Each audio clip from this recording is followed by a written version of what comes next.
This tutorial will show you how to bring a shape from Illustrator into Photoshop.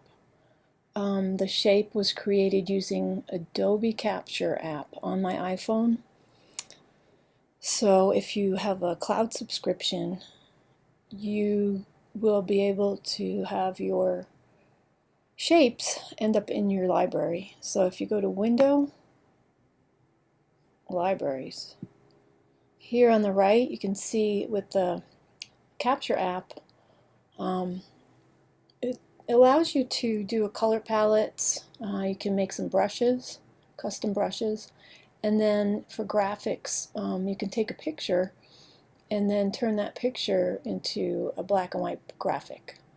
So the first thing I want to do is make a new canvas. So I click New, and then click OK. I set mine at 11 by 14 just to make sure it was large enough for the graphic. And then I'm going to drag that vector shape onto the canvas, and then I'm going to copy it, Command C, or you could go Edit Copy, and then go down to the dock and choose Photoshop, and again do File New, click OK, because now the clipboard is copied and it automatically knows the size. And now I'm going to paste it, Command V, and I'm going to paste it as a smart object. Click OK. Now I need to place this, so what I have to do is press the return key, and now it's placed on my canvas. I'm going to zoom in, and what I want to do to this graphic is to give it some color. So here is the example of the finished product. I have 3 layers. One is the graphic, and again, good practice, you should name your layers. So I'm just gonna give this, why didn't that type? I don't know. Let's see. Gradient.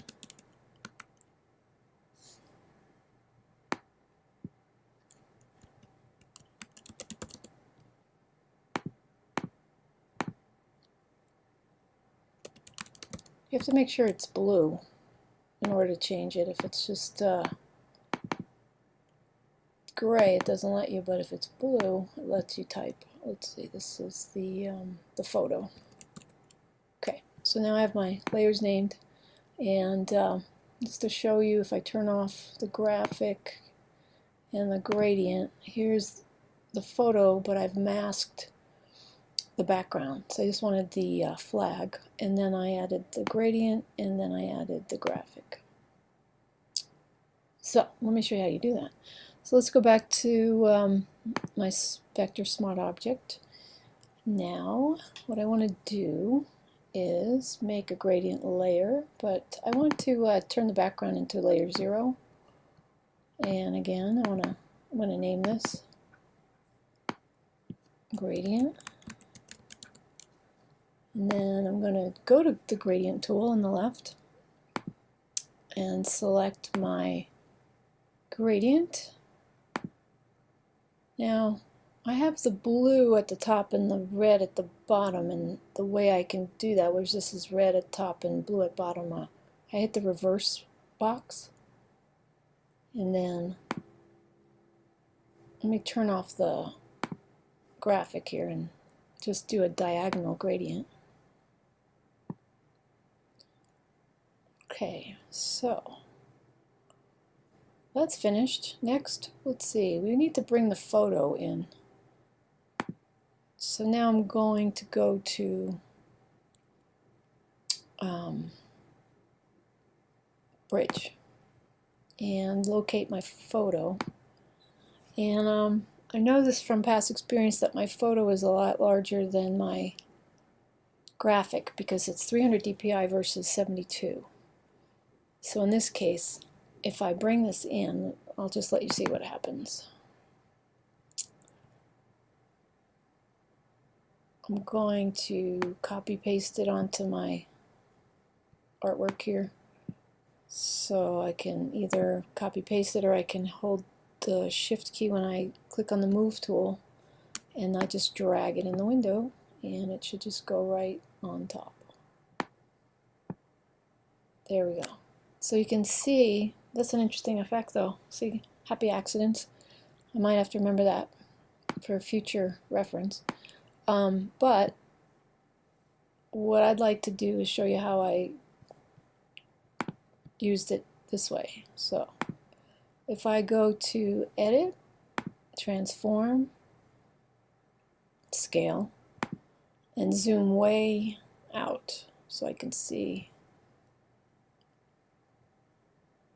the box. And I hold the shift key down and I click on the edge and I just bring it down to match my canvas like this.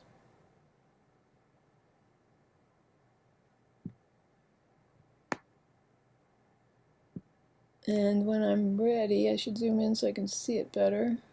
It just about fits. Oh, it's pretty good. Alright, I'm going to click the return key. Now, I don't want the background, so I need to select the flags. So I'm going to turn these off. I'm going to go use the quick selection tool and zoom in again so I can see what I'm doing. Just going to outline the flag.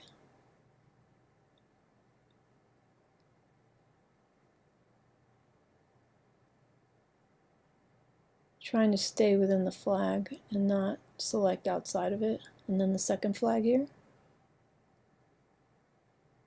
Just want the stripes to come through. And I don't want this, so I want to use what? Option key. I want to subtract this part. Alright. Okay, so that looks good. Nope, still have a little bit here. Okay. I'm going to turn this into a mask. So if I go down to the bottom of my layer palette, I can choose Add Layer Mask. So now I just have the flags, and I can turn this on, and that looks pretty close to my original, but it's a little different. The gradient looks like the gradient is a little darker. So let me take a look at this. Why is that? Let's look at what I have here. I have the gradient at overlay. What happens if it's at normal? Aha! So let's go over to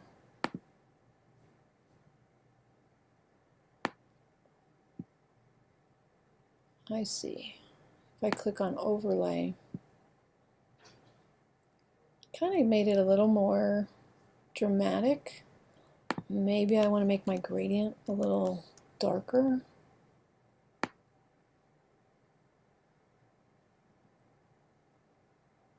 There, let's see if it has that.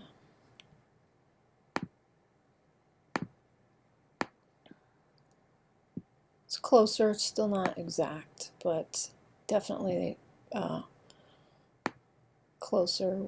The blues look a little different, so my gradient looks like my gradient changed, but and by the way, I did make that gradient myself.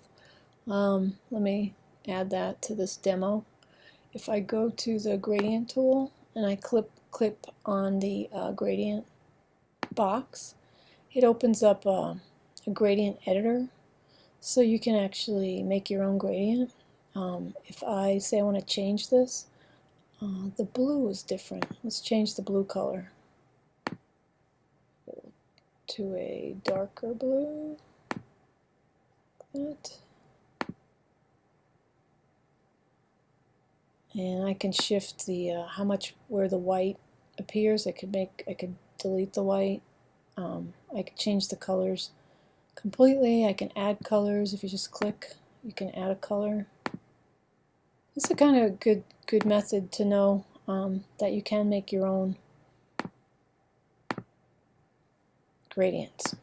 Now, when you're ready, you hit New, and it'll appear in the gradient selection presets. Alright, well, I hope that helped how to use a graphic that you created in Adobe Capture, going from Illustrator to bring it in, and then copy pasting it into Photoshop as a smart object, and then adding color.